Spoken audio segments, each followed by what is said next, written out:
नमस्कार। इस वीडियो में चर्चा किया जाएगा विज्ञान के महत्वपूर्ण तथ्यों के विषय में जिनसे प्रतियोगी परीक्षाओं में प्रश्न आपको देखने को ज्यादातर मिलेंगे। तो सबसे पहले हम लोग बात करते हैं भौतिक विज्ञान के संबंध में जो महत्वपूर्ण तत्व हैं। तो आपका यदि आपसे पूछा जाता है भौतिक विज्ञान के जनक कौन है, जन्मदाता कौन है, तो न्यूटन को भौतिक विज्ञान का जन्मदाता कहा जाता है। लेकिन यदि पूछा जाता है आधुनिक भौतिक विज्ञान का जनक कौन है, तो आधुनिक जो भौतिक विज्ञान के जनक हैं गैलीलियो को कहा जाता है। गैलीलियो को कहा जाता है आधुनिक भौतिक विज्ञान का जनक। और न्यूटन की एक पुस्तक है प्रिंसिपिया, जिसमें इन्होंने गुरुत्वाकर्षण के सिद्धांत को दिया है। मतलब एक बार न्यूटन एक बाग में सोए थे और ऊपर से एक फल गिर गया, मतलब सेब का फल गिर गया इनके कपार पे। और इसके बाद में ये सोचे कि ये कैसे, मतलब हमारे कपड़े गिरल, काहे आसमान में ना गयल। तो ये तभी क्या दे दिए, गुरुत्वाकर्षण का सिद्धांत दे दिए। अब देखिए बात करते हैं आपका मूल राशि। मूल राशि यदि आपसे पूछा जाता है मूल राशि कितनी होती है, तो मूल राशि 7 होती है। इसमें जो देखिए लंबाई ज्यादातर पूछा जाता है, जो लंबाई का मात्रक होता है आपका मीटर हो जाएगा।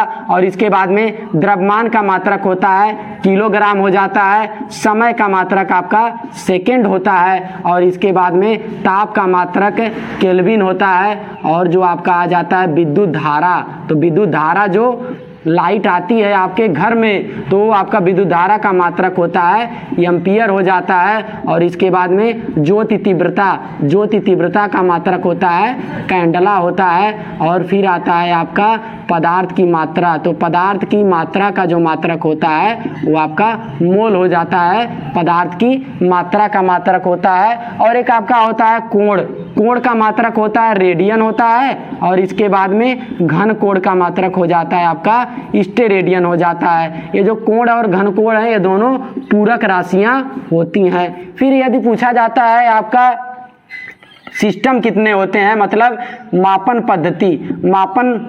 पद्धति जो होती है वो आपका 3 तरीके की होती है। एक होता है एमकेएस पद्धति होता है, और एक आपका हो जाता है सीजीएस पद्धति हो जाता है, एक आपका होता है एफपीएस पद्धति होता है। एमकेएस पद्धति जो है ये आपका विश्व प्रचलित पद्धति एमकेएस पद्धति होती है। इसके अंतर्गत जो आपका द्रव्यमान होता है, द्रव्यमान को किलोग्राम में मापा जाता है, लंबाई को इसमें मीटर में मापते हैं, और जो समय होता है समय को सेकंड में मापा जाता है। और जो सीजीएस पद्धति होता है इसको फ्रांसीसी पद्धति कहा जाता है, सीजीएस पद्धति को फ्रांसीसी पद्धति कहा जाता है। और जो आपका सीजीएस पद्धति होता है इसमें लंबाई को सेंटीमीटर में मापते हैं, और जो आपका द्रव्यमान होता है द्रव्यमान को ग्राम में मापा जाता है, और जो समय होता है टाइम जो होता है टाइम को सेकंड में इसमें मापा जाता है। और फिर आता है देखिए एफपीएस पद्धति। तो यह पीएस जो पद्धति होता है इसको कहा जाता है आपका ब्रिटिश पद्धति कहा जाता है, या पीएस पद्धति को कहा जाता है ब्रिटिश पद्धति। तो इसमें आपका जो लंबाई होता है उसको फुट में मापा जाता है, फीट जिसको बोला जाता है। और इसके बाद में जो द्रव्यमान होता है द्रव्यमान को आपका पाउंड में मापा जाता है, समय को मापा जाता है आपका सेकंड में मापा जाता है। तो इतना देखिए जैसे बेसिक के लिए एमकेएस, सीजीएस और एफपीएस यदि आप पहले से जानते हैं तो आपका रिवाइज हो जाएगा जस्ट। फिर देखिए यहाँ पे यदि पूछा जाता है आपको 1 मीटर में, 1 मीटर बराबर में होता है 100 सेंटीमीटर होता है, और 1 इंच में आपका होता है 2.54 सेंटीमीटर होता है। और फिर इसके बाद में आपका हो जाता है एक फीट में आपका होता है 12 इंच होता है। 1 फीट में कितना हो जाएगा 12 इंच हो जाता है। और इसके बाद में 12 इंच का मतलब होता है यदि आप गुणा करेंगे इसमें तो 12 गुणे में 1 इंच में 2.54 सेंटीमीटर। तो इसको यदि आप कैलकुलेट करेंगे तो आपका 12 चौक 48, 12 25 60, 4 64 6, 12 दूनी 24 6 30.48 कितना हो जाएगा सेंटीमीटर आता है। फिर इसके बाद में क्या आता है 1 यार्ड को बोला जाता है, गज बोला जाता है। तो आपका देखिए जो गज होता है 1 गज में होता है 3 फीट होता है। तो 3 फीट का मतलब हो जाएगा आपका 30.48 सेंटीमीटर 1 फीट में। इसको यदि गुणा किया जाएगा तो आपका आता है 3 बाटे 24, 3 चौक को 12, 2 14, और इसके बाद में आपका होता है 1 हो जाएगा 3 तिरिका 9, 91.44 सेंटीमीटर होता है। वही यदि आपसे पूछता है कोई गज बड़ा होता है कि मीटर, कुछ लोग समझ लेते हैं गज का मतलब हाथी, गज का मतलब हाथी ना होला, गज का मतलब जौने से मापे वाला एटे सिस्टम होला जौने कहा जाला गज। तो एक गज में होला 91.44 सेंटीमीटर होता है और 1 मीटर में होता है आपका 100 सेंटीमीटर होता है। फिर देखिए यहाँ पे बात करते हैं 1 पाउंड।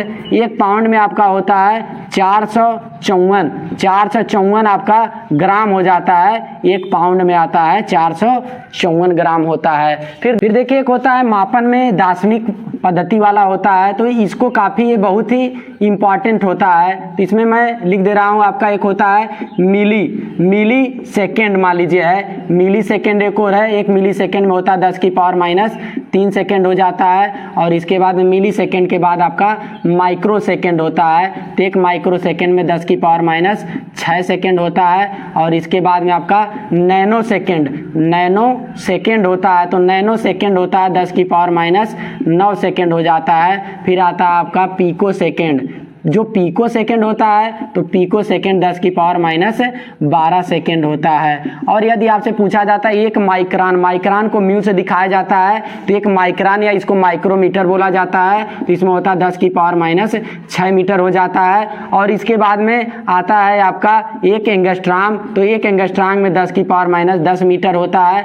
और आता फिर 1 फर्मी। तो 1 फर्मी में होता है 10⁻15 मीटर होता है। कभी कभी नॉर्मली वे में पूछ देता है कि 1 एंगस्ट्राम में कितना मीटर होता है, तो 1 एंगस्ट्राम में 10⁻10 मीटर। 1 माइक्रान या इसको माइक्रोमीटर बोला जाता है, तो इसमें 10⁻6 मीटर होता है। फिर इसी तरीके से इधर आ जाता है आपका मेगा होता है, गीगा होता है और इसके बाद में टेरा होता है। तो 1 मेगा में 10⁻6 जीरो होता है, मतलब 1 लिख के 6 जीरो। और इसके बाद में गीगा में 10⁻9 और इसके बाद में टेरा में होता है 10⁻12 हो जाता है, मतलब 6, 9, 12। और वैसे होता है मिलियन का भी। 1 मिलियन में होता है 10⁻6 होता है। और 1 बिलियन में हो जाता है आपका 10⁻9 हो जाता है। और 1 ट्रिलियन जो होता है, 1 ट्रिलियन में आपका होता है 10⁻12 हो जाता है। इतना पूछा जाता है कभी थोड़ा बहुत। और इसके बाद में देखिए चर्चा करते हैं लंबाई का। यदि दूरी का सबसे बड़ा मात्रक आपसे पूछा जाता है, तो दूरी का सबसे बड़ा मात्रक होता है पारसेक। तो 1 पारसेक बराबर 3.084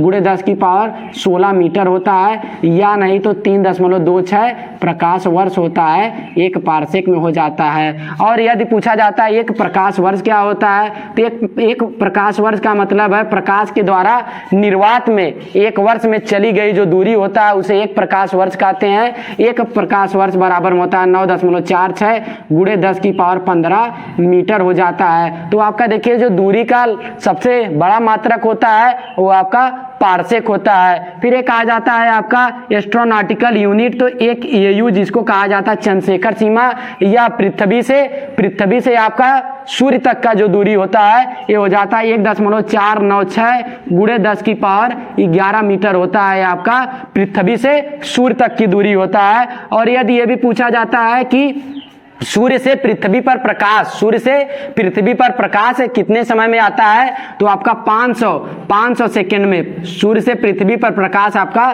500 सेकेंड में आता है। और इसके बाद में सूर्य से मतलब आपका पृथ्वी से चंद्रमा तक की दूरी कितना है, तो आपका 3,84,000 किलोमीटर है। आपका पृथ्वी से चंद्रमा तक का दूरी है 3,84,000 किलोमीटर होता है। और चंद्रमा से पृथ्वी पर प्रकाश कितने समय में आता है, तो आपका 84 सेकेंड में आता है चंद्रमा से पृथ्वी पर प्रकाश आता है। और देखिए जो चंद्रशेखर हैं, चंद्रशेखर को चंद्रशेखर ने ब्लैक होल की खोज की थी। ब्लैक होल को कहा जाता है कृष्ण बीवर कहा जाता है, ब्लैक होल को कहते हैं।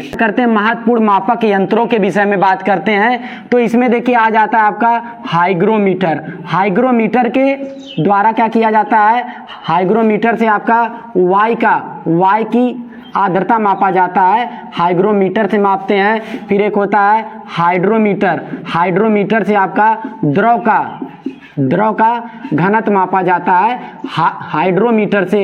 इसी में थोड़ा सा कंफ्यूजन होता है हाइग्रोमीटर और हाइड्रोमीटर। तो आपका जो यहाँ पे हाइड्रा से संबंधित आएगा तो आपका द्रव से संबंधित होता है, तो हाइग्रामीटर आपका वाई की आर्द्रता, हाइड्रोमीटर द्रव का क्या हो जाता है, घनत्व होता है। फिर आपको एक पता है लैक्टोमीटर, तो जो लैक्टोमीटर होता है इसके द्वारा क्या किया जाता है कि आपका दूध का घनत्व मापा जाता है, लैक्टोमीटर से मापा जाता है। और डाप्सन जो होता है, डाप्सन जो ओजोन की इकाई होता है, ओजोन की इकाई आपका डाप्सन हो जाता है, ओजोन का O3 होता है। और इसके बाद में यदि फिर आता है आगे लेजर, लेजर के द्वारा क्या किया जाता है, जितने भी हमारे शरीर के संवेदनशील जगह हैं वहां पे कुछ भी पता करने के लिए, जैसे लेजर के द्वारा आजकल ऑपरेशन भी किया जाता है, लेजर बीम को हमारे शरीर के अंदर प्रवेश करवाया जाता है और इसके बाद में जो भी कमियां होती हैं उसका भी पता चल जाता है लेजर के द्वारा, लेजर बीम के द्वारा। तो इसका फुल फॉर्म कभी कभी पूछ देता है, तो इसका फुल फॉर्म होता है light amplification, light amplification stimulated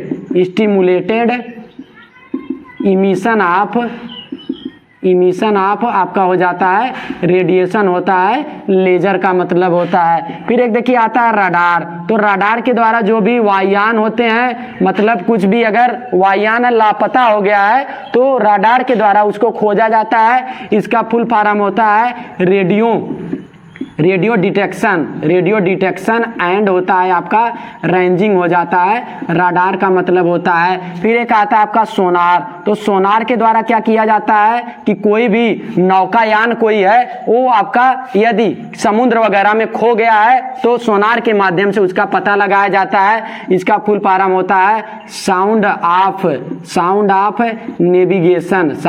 navigation and होता है, इसका भी रेंजिंग हो जाएगा, sound of navigation and ranging होता है। फिर एक देखिए आ जाता है दोस्तों फायदोमीटर, तो फायदोमीटर के द्वारा क्या किया जाता है, समुद्र की गहराई मापी जाती है, समुद्र की गहराई मापी जाती है फायदोमीटर के द्वारा। फिर एक होता है अल्टीमीटर, तो अल्टीमीटर के द्वारा वायुयान की ऊंचाई मापी जाती है, वायुयान की ऊंचाई हो जाएगा आपका, अल्टीमीटर के द्वारा मापा जाता है, वायुयान की ऊंचाई मापते हैं। तो देखिए एक आता है आपका सार्थक अंक, कभी कभी दे देता है। सार्थक अंक का मतलब होता है किसी भी माप में ज्ञात यथार्थ अंकों को ही सार्थक अंक कहते हैं, मतलब किसी भी माप को कितना शुद्धता से मापा जाता है। तो इसमें पूछा जाता है कितने सार्थक अंक है, कभी कभी एग्जाम में यदि पूछ देता है, जैसे दे दिया 1.0235 दे दिया, तो इसमें क्या किया जाता है, दशमलव के पहले वाला कोई अंक है और इसके बाद में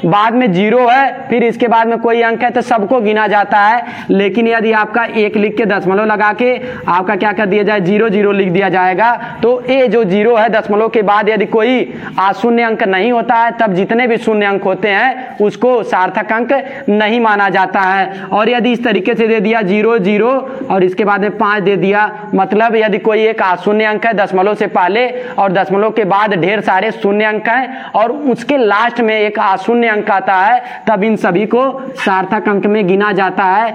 जिस यंत्र के द्वारा जितना ज्यादा जिस यंत्र का सार्थक अंक होता है उसके द्वारा किसी भी राशि का मापन उतनी अच्छे से किया जाता है। जैसे यदि आप जो स्केल यूज करते हैं तो आपके स्केल का जो सार्थक अंक होता है 0.5 mm होता है, आपके स्केल का सार्थक अंक होता है। फिर एक आ जाता है वर्नियर कैलिपर हो जाता है, तो वर्नियर कैलिपर का 0.01 mm होता है, इसका जो है कि अल्पतमांक हो जाता है। और इसके बाद में स्क्रू गेज होता है, स्क्रू गेज का अल्पतमांक होता है 0.001 mm होता है, आपका स्क्रू गेज का अल्पतमांक होता है। कभी कभी कुछ लोग डायरेक्ट पूछ देते हैं कि आपका जो स्केल है उससे कितना शुद्ध माप सकते हैं, तो 0.5 mm उससे आप शुद्धता मतलब मिनिमम माप सकते हैं। फिर आपका आता है कोटिमान का मतलब होता है किसी भी राशि को 10 की घातों में रिप्रेजेंट करना, वही जो आपका 10 की घात वाला जो मान होता है वही आपका कोटिमान कहलाता है। तो इसके लिए क्या करते हैं,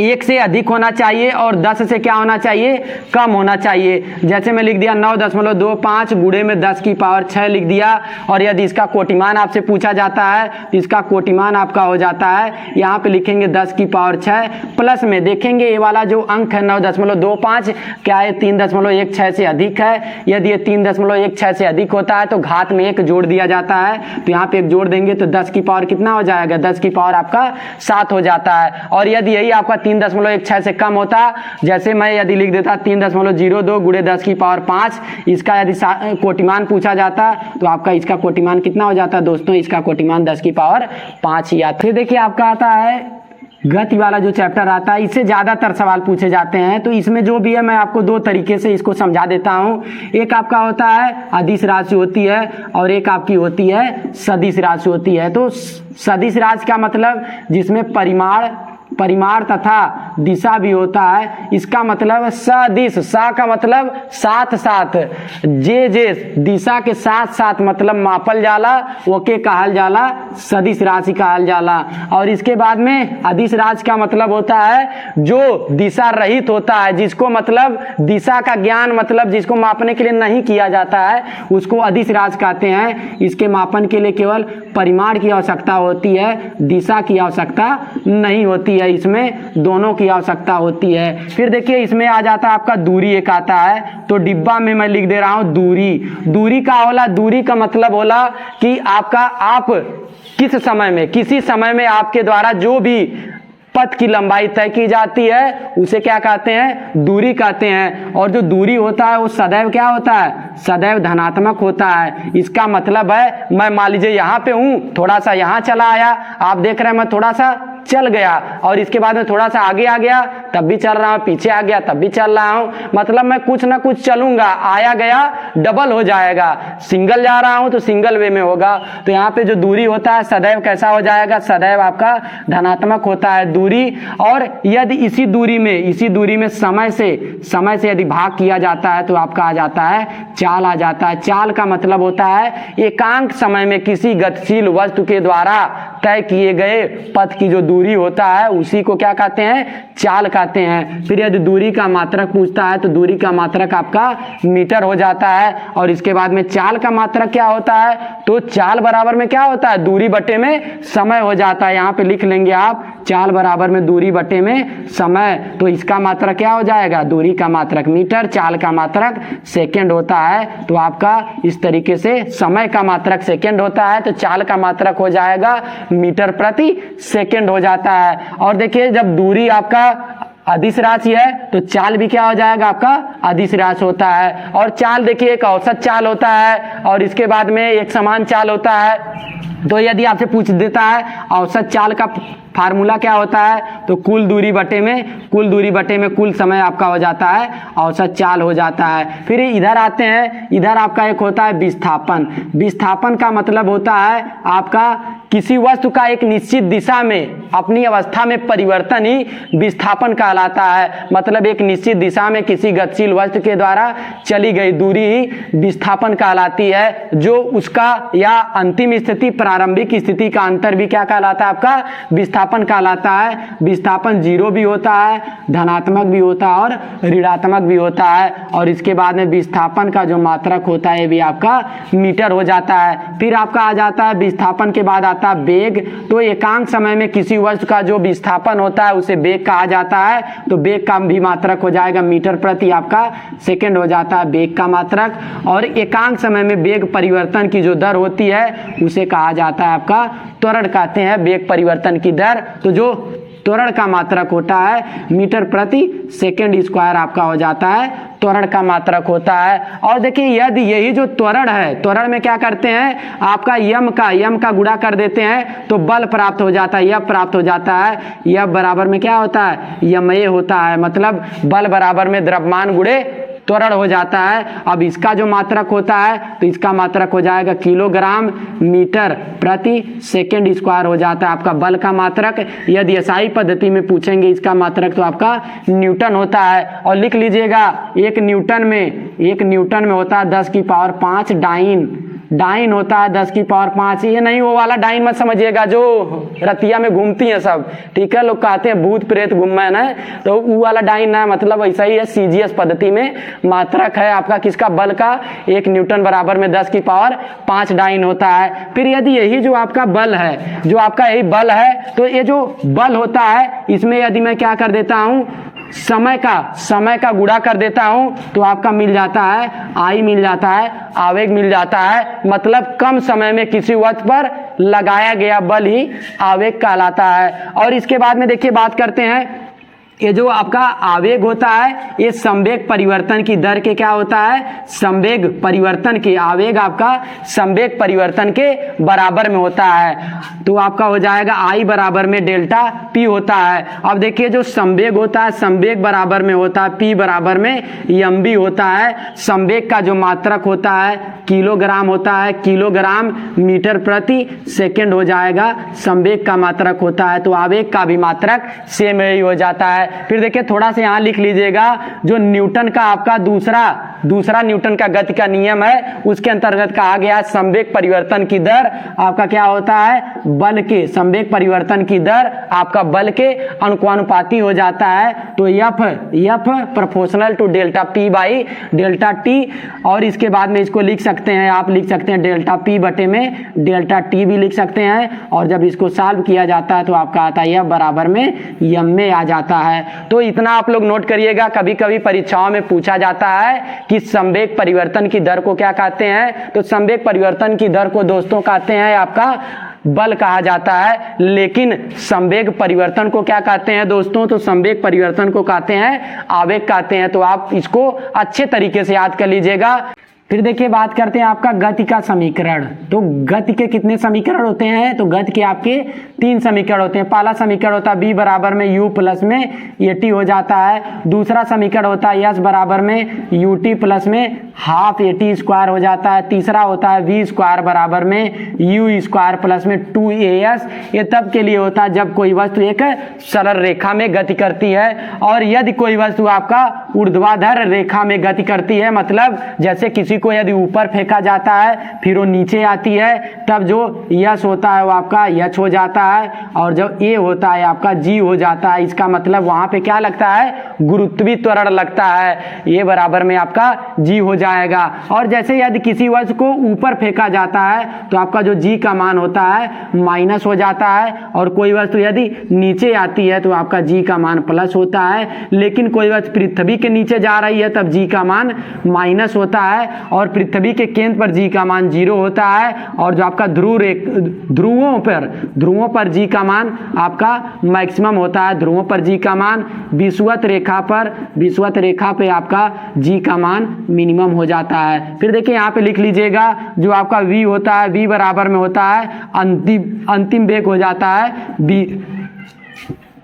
फिर देखिए यहाँ पे लिख लीजिएगा v बराबर में आपका होता है अंतिम वेग हो जाता है, और जो u होता है आपका प्रारंभिक वेग होता है आपका u हो जाता है, और ये बराबर में त्वरण होता है, t आपको पता है समय होता है, और s क्या हो जाता है आपका दूरी हो जाता है। फिर लिख लीजिएगा गुरुत्वाकर्षण का जो आपका समीकरण होता है F बराबर में जी m1 m2 बटे में आपका हो जाता है r स्क्वायर हो जाता है। आपका गुरुत्वाकर्षण का, न्यूटन के गुरुत्वाकर्षण का ये आपका सूत्र होता है। फिर एक यहाँ पे लिख लीजिएगा जो कैपिटल जी होता है, कैपिटल जी का मान 6.67 गुणे 10 की पावर -11 न्यूटन मीटर स्क्वायर बटे में आपका होता है किलोग्राम स्क्वायर हो जाता है। और एक आता है जी का मान दिया रहता है 9.8 मीटर प्रति सेकेंड स्क्वायर हो जाता है, आपका जी का मान हो जाता है। फिर देखिए अब हम लोग चर्चा करेंगे रसायन विज्ञान के महत्वपूर्ण तथ्यों के विषय में, और जो आपका भौतिक विज्ञान का जो बचा रहेगा दूसरे पार्ट में चर्चा किया जाएगा।